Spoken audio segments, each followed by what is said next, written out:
Hello friend, स्वागत है आप सभी का अपने चैनल आस्क बोर्ड में। तो सभी प्यारे बच्चे एकदम लाइव आ जाइए, क्योंकि यहाँ पे आज का क्लास आपका स्टार्ट हो चुका है। आज के क्लास में हम लोग क्या पढ़ने वाले हैं, केमिस्ट्री। प्यारे बच्चों, केमिस्ट्री के ऐसे 20 वीआईपी क्वेश्चन, एमबीबीआई क्वेश्चन जो आपके एग्जाम में ना तहलका मचाने के लिए प्यारे बच्चों एकदम रेडी है। तो आप क्या रेडी है, एक बार बता दीजिए। आवाज की क्वालिटी और वीडियो की क्वालिटी में कोई दिक्कत आपको नहीं ना नजर आ रहा है, एक बार बता दीजिए। कोई दिक्कत नहीं है, वेरी गुड मेरे प्यारे बच्चों। तो यहाँ पे देखिए, जो भी बच्चा अगर 5 बजे सुबह में उठ के ये क्लास कर रहा है, समझ लीजिए कि उस बच्चे में कुछ ना कुछ तो है, पक्का है। क्योंकि यहाँ आप देखिए, इस ठंडी के मौसम में अगर आप 5 बजे उठ के क्लास कर रहे हैं तो आपके जुनून को सलाम है प्यारे बच्चों कि आप इतना सुबह उठ के क्लास कर रहे हैं। तो जो भी बच्चे बाद में क्लास करते हैं ना, निवेदन है कि सुबह में 5 बजे उठ के क्लास कीजिए। हम आपको बच्चा की तरह समझाएंगे, बबुआ की तरह समझाएंगे, आपको पूरा याद भी हो जाएगा उसी समय।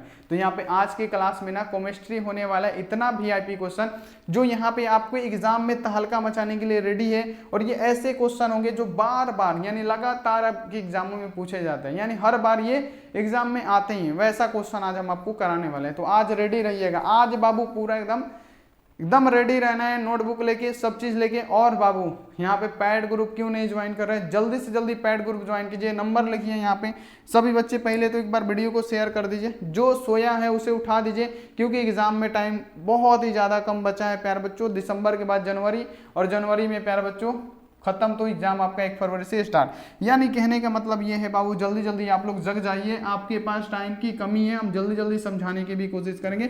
नंबर लिखिए मेरा यहाँ पे क्या हो जाएगा, 91 35 74 20 24। आप इस पे प्यारे बच्चों कॉल करके पैड ग्रुप में जुड़ जाइए। मान लीजिए प्यारे बच्चों की ये पैड ग्रुप आपको लेने से अगर आपको एग्जाम में 40 से 50 नंबर अधिक मिल जाता है तो ये पैड ग्रुप लेने में आपको कोई हानि है नहीं है। तो जल्दी से जल्दी आप लोग पैड ग्रुप ज्वाइन कीजिए, इससे आपका बहुत हेल्प होगा।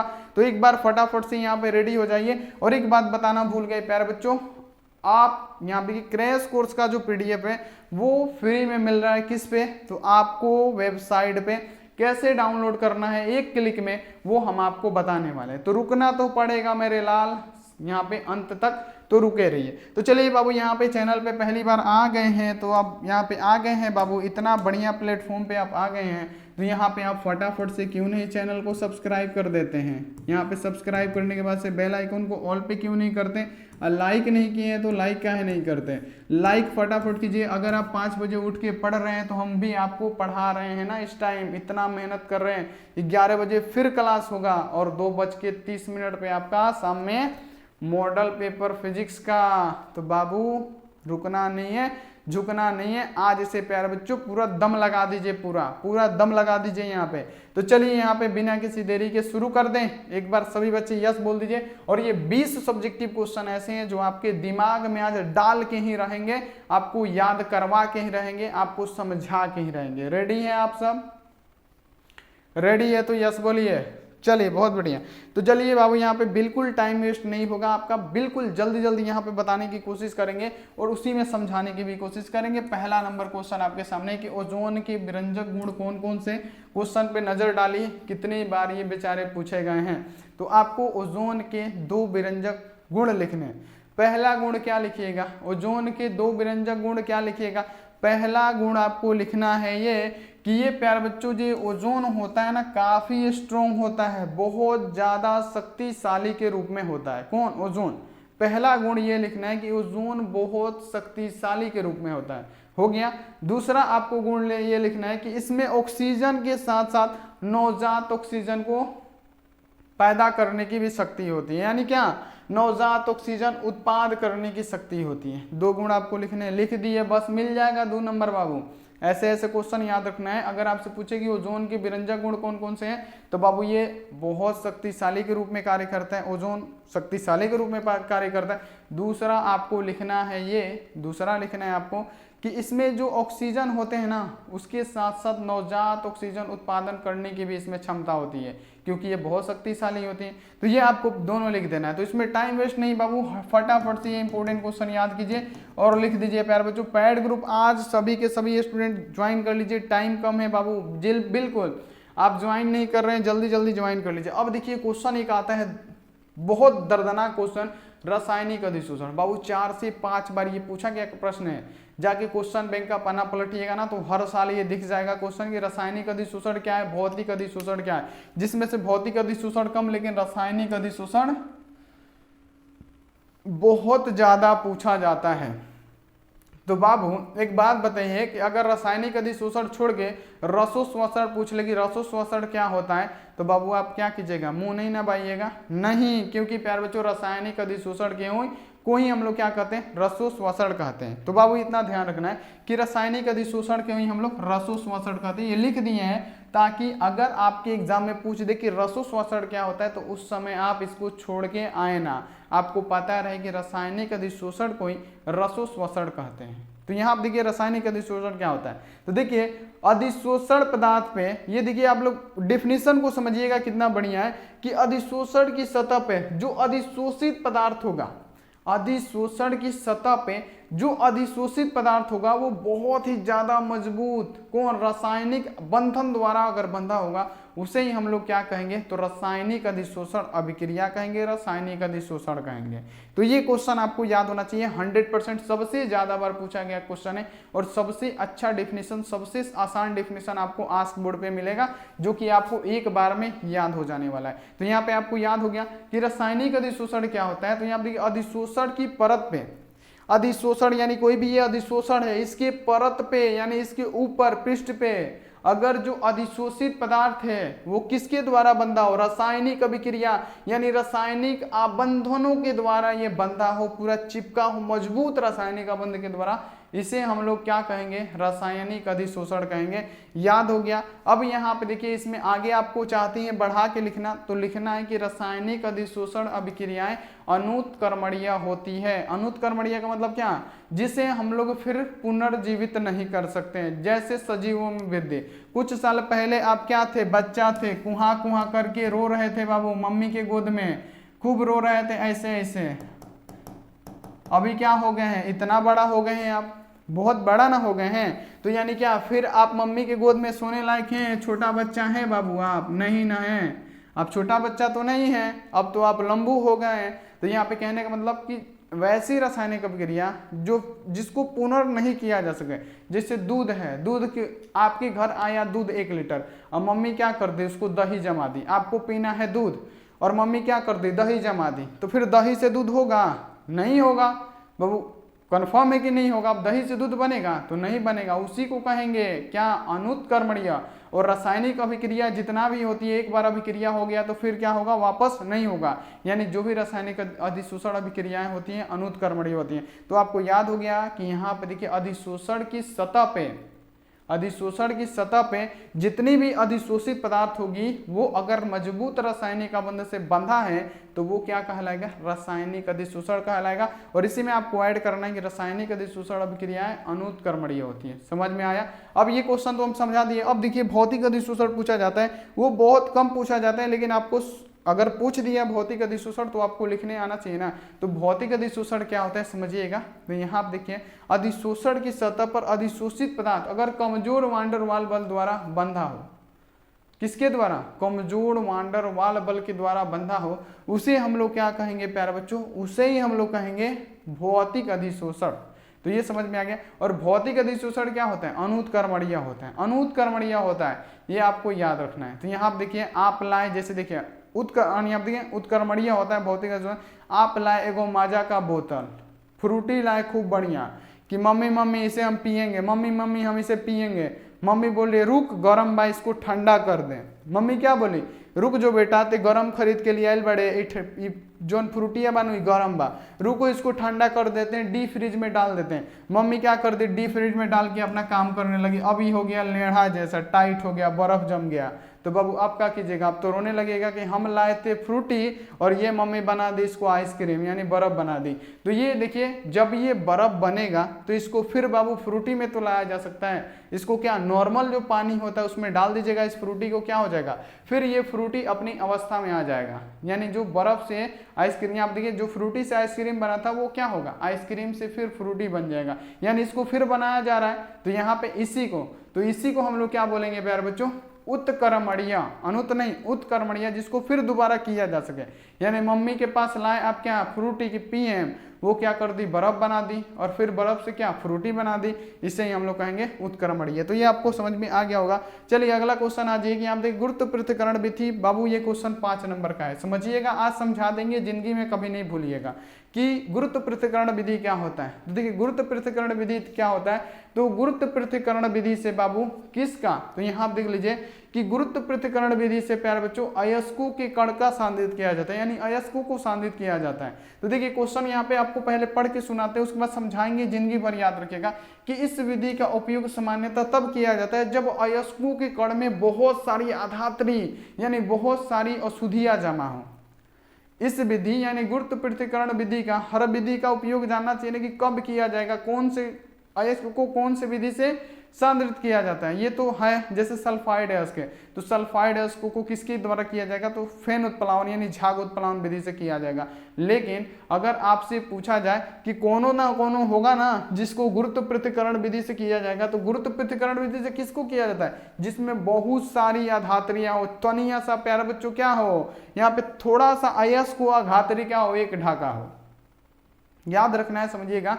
इसमें गुरुत्व पृथक्करण विधि से कैसे किया जाता है, थोड़ा सा अयस्क और दुनिया भर के क्या अधात्री अशुद्धि, तो इसको क्या किया जाता है, इसी को गुरुत्व पृथक्करण विधि से शुद्ध किया जाता है, यानी इसको क्या किया जाता है प्यारे बच्चों, सांद्रित किया जाता है। वही बात है, शुद्ध करना सांद्रित करना। तो देखिए इसको कैसे किया जाता है, सबसे पहले प्यारे बच्चों यहाँ पे समझिएगा कि गुरुत्व पृथक्करण विधि से सांद्रित करने के लिए सबसे पहले जो यहाँ पे होते हैं, जो यहाँ पे क्या होते हैं, जो यहाँ पे आपको याद रखने की जो अयस्क होते हैं, जो प्यारे बच्चों अयस्क होते हैं, उनके अयस्कों को कण को पहले महीन पीसा जाता है।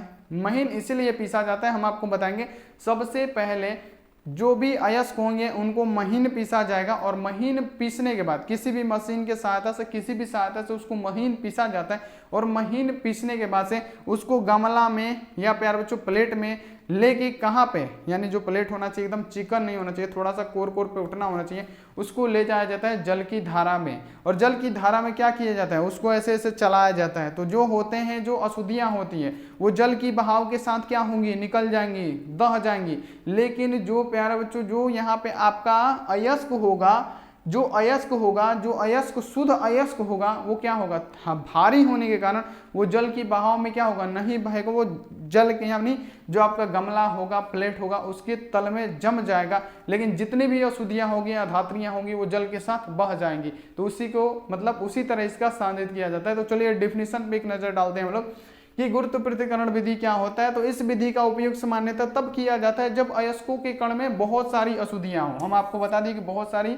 यानी बहुत मात्रा में अशुद्धियां हो, और तब क्या किया जाता है, गुरुत्व पृथक्करण विधि से अयस्कों को महीन पीस दिया जाता है और जल की धारा में इसको धोया जाता है। वही तो बोले गमला में ले जाकर इसे चलाइए और जो क्या होगा, हल्का होने के कारण अशुद्धि गायब, दह जाएगी और जो शुद्ध आपका अयस्क होगा वो तल में जम जाएगा। वही बात है, जब इसको धोया जाता है तो अशुद्धि के कारण, हल्का होने के कारण क्या होता है, जल की धारा में बह जाती है एवं जो शुद्ध अयस्क के कण होते हैं वो क्या होते हैं, तल में बैठ जाते हैं। इसी तरह क्या किया जाता है प्यारे बच्चों, गुरुत्व पृथक्करण विधि से किसी भी अयस्क को सांद्रित किया जाता है। आया कि नहीं, आया ना समझ में, लिख दीजिएगा कि नहीं। 5 नंबर का क्वेश्चन है प्यारे बच्चों, ये क्वेश्चन याद हो गया होगा, 100% है ये। चलिए अगला क्वेश्चन आ जी। अगला क्वेश्चन है कि हाइड्रोजन परिवार के सदस्य कौन कौन से हैं बाबू।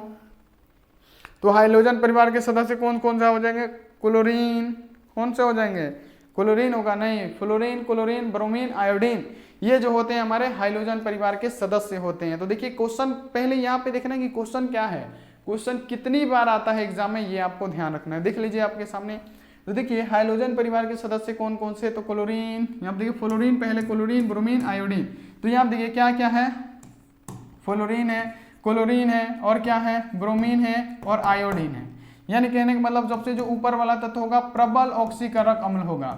यहाँ पे क्या हो जाएगा, प्रबल ऑक्सीकारक अम्ल होगा। और यहाँ पे जो आयोडीन होगा सबसे नीचे वाला प्रबल यहाँ देखिए ऑक्सीकरण अम्ल होता है, ये आपको याद रखना, अवकरण सॉरी प्रबल अवकरण अंग। यहाँ पे सबसे हाइड्रोजन परिवार के सबसे ऊपर वाला सदस्य होता है जैसे फ्लोरीन, जिसको हम लोग F बोलते हैं, F2 भी बोलते हैं, ये होता है प्रबल ऑक्सीकारक अम्ल, क्योंकि ये सबसे ऊपर होता है। और सबसे नीचे आपका आते हैं क्लोरीन, ब्रोमीन, सबसे नीचे आया आपका आयोडीन यानी I2। ये क्या होगा, सबसे ज्यादा प्रबल अवकरण अम्ल होता है। तो इसको बढ़ाना चाहते हैं तो आप बढ़ा के लिख सकते हैं कि हाइड्रोजन ग्रुप के सबसे प्रथम सदस्य प्रबल ऑक्सीकारक अम्ल होता है, जैसे आयोड, यहाँ पे क्या, फ्लोरीन। और यहाँ देखिए हाइड्रोजन ग्रुप के सबसे जो नीचे वाला सदस्य होता है आयोडीन, ये सबसे प्रबल अवकरण पदार्थ होता है। तो लिख दीजिएगा प्यारे बच्चों, इन सब क्वेश्चन में ज्यादा टाइम नहीं। अगला आ जाइए संचायक बैटरी से आप क्या समझते हैं। देखिए संचायक बैटरी अगर आपको दिख जाए ना, सबसे आसान क्वेश्चन है एकदम प्यारे बच्चों, लुलु लुलु क्वेश्चन है। 1 मिनट में इसको समझ गए ना, अपने आप लिख सकते हैं संचायक बैटरी।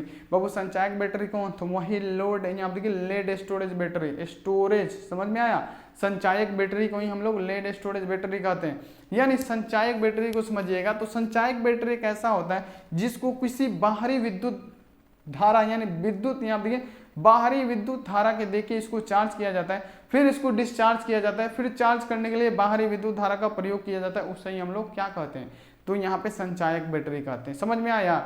बस वही है कि वैसा सेल जिसको किसी बाहरी विद्युत धारा से उसको क्या किया जाए, संचयित किया जाए, संचरित यानी उसको क्या किया जाए, उसको चार्ज दिया जाए, फिर यहाँ देखिए उसको डिस्चार्ज कर दिया जाए, फिर यहाँ देखिए चार्ज की उपस्थिति में, डिस्चार्ज की उपस्थिति में उसको फिर किसी बाहरी विद्युत धारा देके उसको चार्ज करने की क्रिया ही हम लोग क्या कहते हैं, तो संचायक सेल कहते हैं। तो ये आपको याद रखना है। बिल्कुल बढ़िया क्वेश्चन है। देखिए यहाँ पे क्वेश्चन है किस प्रकार के सेल विद्युत धारा या ऊर्जा को बाह्य स्रोत की सहायता से, यानी बाह्य स्रोत यानी क्या, विद्युत धारा दे सकते हैं, विद्युत धारा तक आप लोग बैटरी को चार्ज करते हैं। तो यहाँ देखिए इस प्रकार के सेल को बाह्य विद्युत धारा, यहाँ देखिए क्वेश्चन फिर से पढ़िए कि इस प्रकार के सेल विद्युत धारा या ऊर्जा को बाह्य स्रोत की सहायता से संग्रहित यानी क्या, चार्ज किया जाता है, जिससे डिस्चार्ज की उपस्थिति में यानी फिर डिस्चार्ज करके इसे फिर संग्रहित करना यानी यहाँ देखिए ऊर्जा की सप्लाई कराते हैं। इसलिए इस प्रकार के सेल को हम लोग क्या कहते हैं, तो यहाँ पे देखिए संचायक सेल या लेड स्टोरेज बैटरी। बाबू समझ में आ गया कि नहीं, लाइक करिएगा कि नहीं, जल्दी जल्दी लाइक मारिए क्योंकि ये सब क्वेश्चन आपके लिए बहुत बढ़िया है।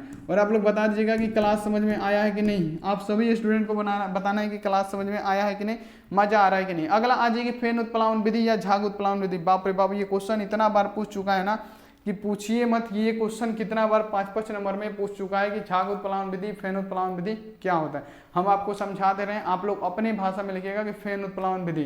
तो सबसे पहले कि सल्फाइड अयस्कों का सांद्रण हम लोग फेन उत्प्लावन विधि से करते हैं, यानी लिखना है। सबसे पहला स्टेप होना चाहिए कि इस विधि के द्वारा हम लोग सल्फाइड अयस्कों का समाहरण करते हैं। जितने भी सल्फाइड अयस्क होंगे उनका समाहरण हम लोग किसके द्वारा करेंगे, तो फेन उत्प्लावन विधि के द्वारा करेंगे। सबसे पहला स्टेप आपका ये होना चाहिए। जैसे लिखा है कि इस विधि के द्वारा सल्फाइड अयस्कों का सांद्रण यानी समाहरण किया जाता है, पहले लिख देना है। तो यहाँ देखिए इसका समाहरण कैसे होगा, एक ढाका में भी आप लोग लिख सकते हैं। ये छोटा लिखे है ना, आप चाहेंगे तो इसको लंबा लंबा के 5 नंबर का क्वेश्चन होगा ना तो इमली का पहाड़ बना देंगे, सॉरी राई का पहाड़ नहीं बना, राई का पहाड़ बना सकते हैं। तो इसको देखिए सबसे पहले आपको लिखने का तरीका होना चाहिए कि एक कंटेनर लेंगे, लिखिएगा ऐसे हम जैसे बता रहे वैसे। एक कंटेनर लेंगे, कंटेनर में जल डालेंगे और जल में हम क्या करेंगे, चिड़ का तेल डालेंगे, यानी चिड़ के तेल का मिश्रण लेंगे। यानी कहने का मतलब क्या, एक कंटेनर में जल रहेगा और जल में क्या डालेंगे, हम लोग चिड़ के तेल डालेंगे। जल में चिड़ का तेल डाल के बहुत अच्छी तरीके से उसको मिला लेंगे, पूरा मिला लेंगे। ऐसे ऐसे लिख दीजिएगा कि चिड़ का तेल डाल के उसको मिला लेंगे। फिर हम लोग एक ऊर्ध्वाधर नली का प्रयोग करेंगे। वो उस ऊर्ध्वाधर नली को उस जल में डालेंगे और उस जल में डालने के बाद अभी कुछ नहीं करेंगे। यहाँ आप देख लीजिए, सबसे पहले अगर जल यहाँ पे है, जल में जब चिड़ का तेल डाल गया, अब इसमें क्या डालिएगा, तो इसमें प्यारे बच्चों क्या डाला जाता है, तो अयस्कों को डाला जाता है। तो यहाँ आप देखिए जो भी अयस्क होते हैं वो अयस्क होने चाहिए महीन अयस्क, पीसे हुए अयस्क।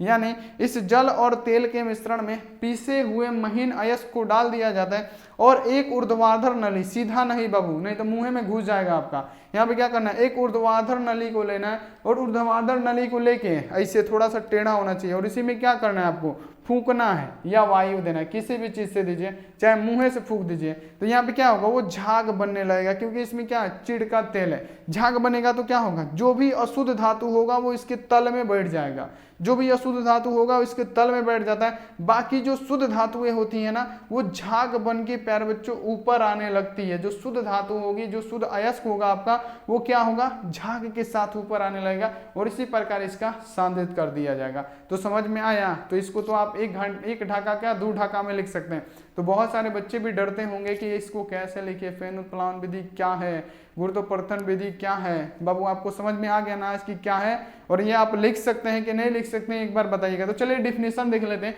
किस विधि का उपयोग सल्फाइड अयस्कों को सांद्रित करने में किया जाता है। सबसे पहला स्टेप आपका ये होना चाहिए।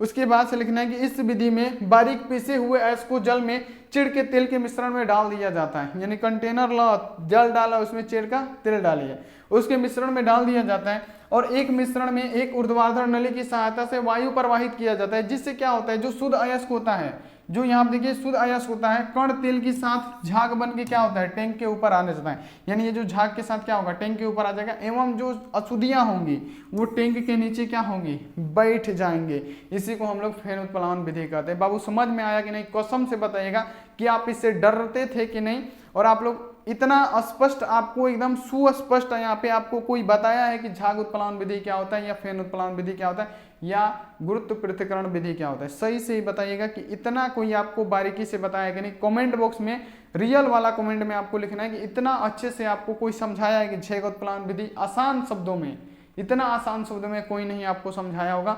हम यहाँ पे गारंटी लेते हैं। तो आप एक बार कमेंट करके बता दीजिएगा कि क्लास कैसा लगा। अगला आ जाएगा NH3 का क्वथनांक pH3 से ज्यादा होता है। क्यों NH3 का क्वथनांक pH3 से ज्यादा होता है, क्वेश्चन पे नजर डालिए, कितनी बार ये बाबू पूछे गए हैं।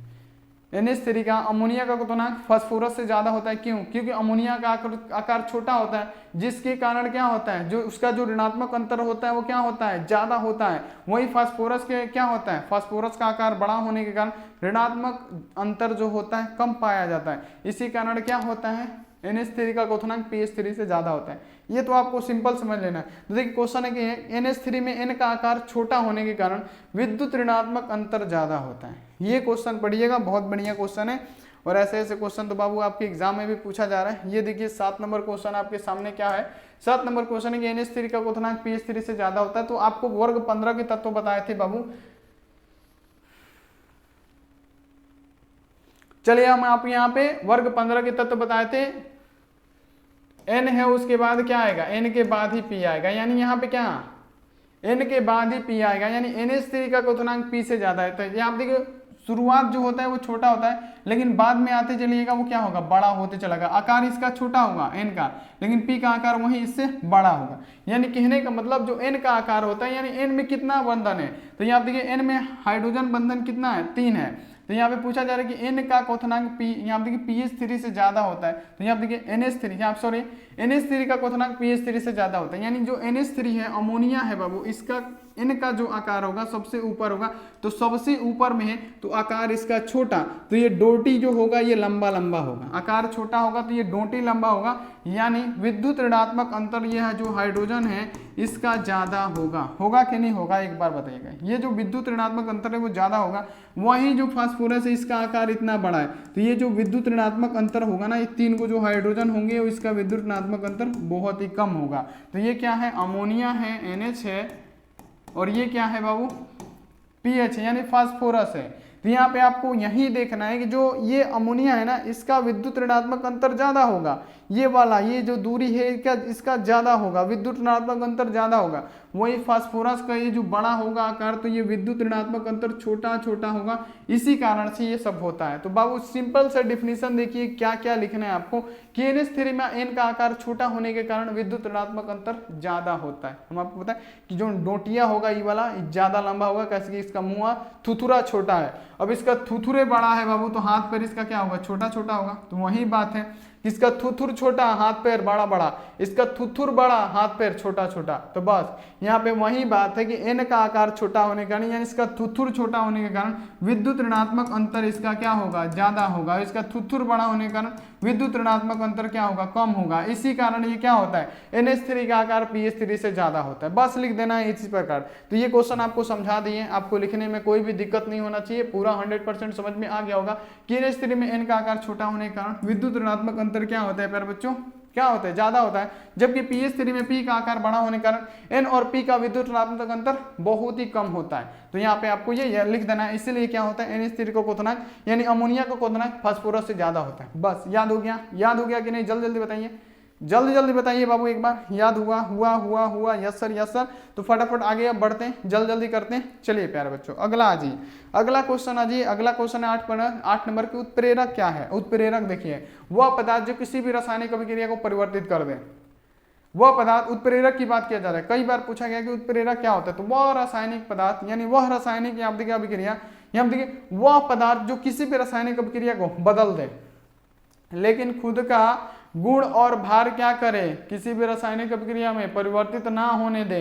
यानी कहने का मतलब क्या, उसे ही हम लोग क्या कहते हैं, तो उसे ही हम लोग उत्प्रेरक कहते हैं। समझिएगा, उत्प्रेरक क्या है, वह पदार्थ जो किसी भी रासायनिक अभिक्रिया को क्या कर दे प्यारे बच्चों, बदल दे, लेकिन खुद का जो भार और गुण हो वो क्या करे, किसी भी अभिक्रिया में, किसी भी रासायनिक अभिक्रिया में क्या करे, बदले ना, अपना प्यारे बच्चों गुण और भार बदले ना, और यहाँ पे क्या करे, दूसरों का बदल दे, उसे ही हम लोग क्या कहेंगे, तो उसे ही हम लोग उत्प्रेरक कहेंगे। तो ये भी क्वेश्चन आपको समझ में आ गया होगा कि वैसे रासायनिक अभिक्रिया जो किसी भी अभिक्रिया को क्या करे, वैसे पदार्थ जो किसी भी अभिक्रिया को बदल दे लेकिन अपना गुण और दोष, अपना भार क्या करे, किसी भी रासायनिक अभिक्रिया में ना बदले, दूसरे को बदल दे, अपने एकदम ना बदले, उसे ही हम लोग क्या कहते हैं प्यारे बच्चों, उसे ही हम लोग कहते हैं बाबू, यहाँ पे याद रखना सभी बच्चों, उत्प्रेरक कहते हैं। तो ये क्वेश्चन तो सब बच्चे को याद हो गया कि अपने ना बदले और दूसरे को बदल दे, उसे क्या कहते हैं बाबू, याद रखना है। अब यहाँ देखिए भर्जन क्या होता है, रोस्टिंग क्या होता है।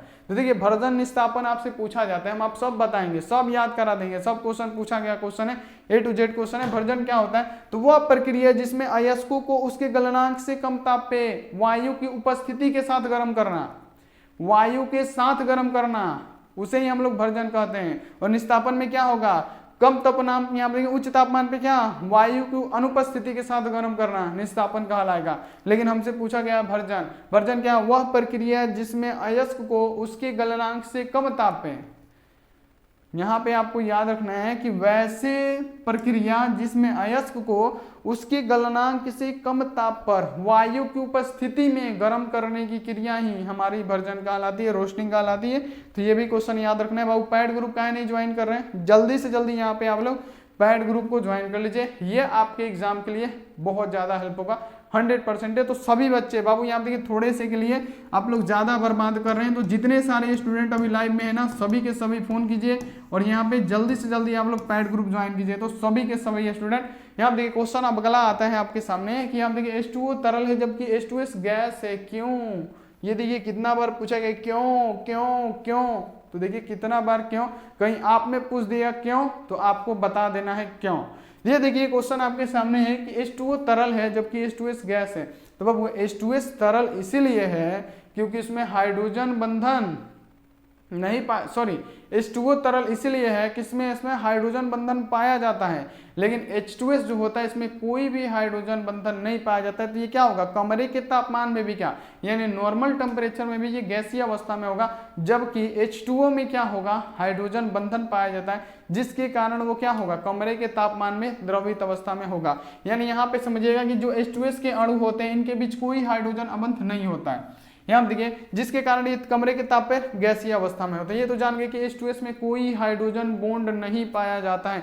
लेकिन बात करें प्यारे बच्चों किसका, H2O का, तो H2O में प्यारे बच्चों हाइड्रोजन बंध पाया जाता है। जैसे यहाँ देखिए, यहाँ पे हाइड्रोजन बंध, इसके दो को हाइड्रोजन, पहले कलर चेंज करने दीजिए बाबू, पूरा समझाएंगे। यहाँ देखिए, ये देखिए यहाँ पे आपका ये दो को हाइड्रोजन बंधन, यहाँ पे एक हो, यहाँ पे एक हो, थोड़ा सा साइज का कमी पड़ रहा है, कहाँ पे बनाए फोटो, एक मिनट रुक जाइए मेरे प्यारे बच्चों। यहाँ पे आपके लिए तो सब चीज़ करने के लिए तैयार है, तो इसको हटाने के लिए भी तैयार है, आपको समझाने के लिए भी तैयार है, समझिएगा मेरे प्यारे बच्चों। यहाँ आप देखिए H2S जो होता है उसमें तो हाइड्रोजन बंधन नहीं पाया जाता, लेकिन जो आपका H2O यहाँ पे होता है H2O, उसमें तो हाइड्रोजन बंधन पाया जाता है ना, तो वो जलीय अवस्था में क्यों होगा, तो यहाँ आप देखिए, यहाँ पे आपका यहाँ पे देखिए इस यहाँ पे 2 हाइड्रोजन बंधन है ये, और यहाँ पे क्या है, मान लीजिए यहाँ पे भी क्या है, 2 हाइड्रोजन बंधन है, क्योंकि इसमें एच बंध पाया जाता है। और यहाँ पे भी क्या है प्यारे बच्चों, 1 हाइड्रोजन बॉन्ड है। तो ये जलीय अवस्था, यहाँ देखिए कमरे के तापमान में ये द्रवित अवस्था में क्यों होता है, क्योंकि इनके बीच ये आकर्षण करता है, हाइड्रोजन हाइड्रोजन खींचेगा, अभिक्रिया करेगा प्यारे बच्चों, ये क्या करेगा, एक दूसरे को आकर्षित करेगा, तो प्रेशर लगेगा, तो वो क्या होगा, द्रवित अवस्था में होगा। यहाँ से ये हाइड्रोजन को आकर्षित करेगा, तो ये क्या करेगा, एक दूसरे को आकर्षित करेगा, प्रेशर लगेगा, तो वो क्या होगा बाबू, उस अवस्था में जलीय अवस्था में होता है। जबकि उसमें तो कोई हाइड्रोजन बंद होता ही नहीं है H2S में, तो वो तो गैस अवस्था में होगा, वो तो जान गए। लेकिन H2O क्यों होता है ये आप लोग समझ लीजिए। तो चलिए यहाँ पे इसका डिफिनेशन देखिए कि जो H2S होता है मेरे प्यारे लाल, चलिए यहाँ पे हम आपको समझाते हैं कि जो H2S होता है, H2S को अणु के बीच कोई हाइड्रोजन अबंध नहीं होने के कारण यह कमरे के ताप पे गैसीय अवस्था में होता है, किंतु H2O अणुओं के बीच H अबंध उपस्थित होने के कारण, हाइड्रोजन बॉन्ड उपस्थित होने के कारण उनके बीच का आकर्षण बल अधिक होता है। प्यारे बच्चों जो हाइड्रोजन, ये हाइड्रोजन था, ये खींच रहा था ना, इसका आकर्षण बल ज्यादा था ना, इसी कारण ये H2O क्या होगा, कमरे के ताप में तरल अवस्था में होगा। याद हो गया कि नहीं, सही से बताइएगा, याद हुआ ना, बिल्कुल याद हो गया होगा, ऐसा नहीं है कि हम पढ़ाए और आपको याद ना हो। ये देखिए क्वेश्चन है कि मानक हाइड्रोजन इलेक्ट्रोड विभव क्या है, ये देखिए। तो मानक हाइड्रोजन इलेक्ट्रोड विभव क्यों होता है, क्योंकि उसको शून्य विभव माना जाता है। ये देखिए क्वेश्चन, यहाँ पे इसका डिफिनीशन कैसे लिखना है, यहाँ पे याद है 2014-2016 में पूछा गया है कि मानक इलेक्ट्रोड विभव क्या है। तो देखिए किसी भी अर्ध सेल में, अर्थात एक इलेक्ट्रोड में 258 केल्विन ताप और 1 मोल प्रति लीटर सांद्रता के धातु आयन के विलयन को हम लोग इसी के इलेक्ट्रोड विभव को मानक इलेक्ट्रोड विभव कहते हैं। ये देखिए क्वेश्चन बहुत बढ़िया है कि किसी भी अर्ध सेल में यानी किसी भी इलेक्ट्रोड में 258 केल्विन का ताप और 1 मोल प्रति लीटर सांद्रता, यहाँ देखिए धातु आयन के विलयन में इलेक्ट्रॉन को हम लोग क्या कहते हैं, विभव का मानक इलेक्ट्रॉन विभव कहते हैं। तो ये क्वेश्चन आपको याद होना चाहिए, बहुत बढ़िया क्वेश्चन है बाबू। अगला क्वेश्चन आ जाइए कि प्रबल तथा दुर्लभ वैद्युत अपघट्य की व्याख्या उदाहरण सहित दे। बाबू बहुत बढ़िया क्वेश्चन है, एकदम बिल्कुल मोस्ट इंपोर्टेंट क्वेश्चन है। और आपको पीडीएफ कहाँ मिलेगा बाबू, ये हम आपको बताते हैं, पीडीएफ भी साथ में डाउनलोड करके जाइएगा मेरे प्यारे बच्चे। यहाँ देखिए क्वेश्चन है कि प्रबल तथा दुर्लभ वैद्युत अपघट्य की व्याख्या उदाहरण सहित दे।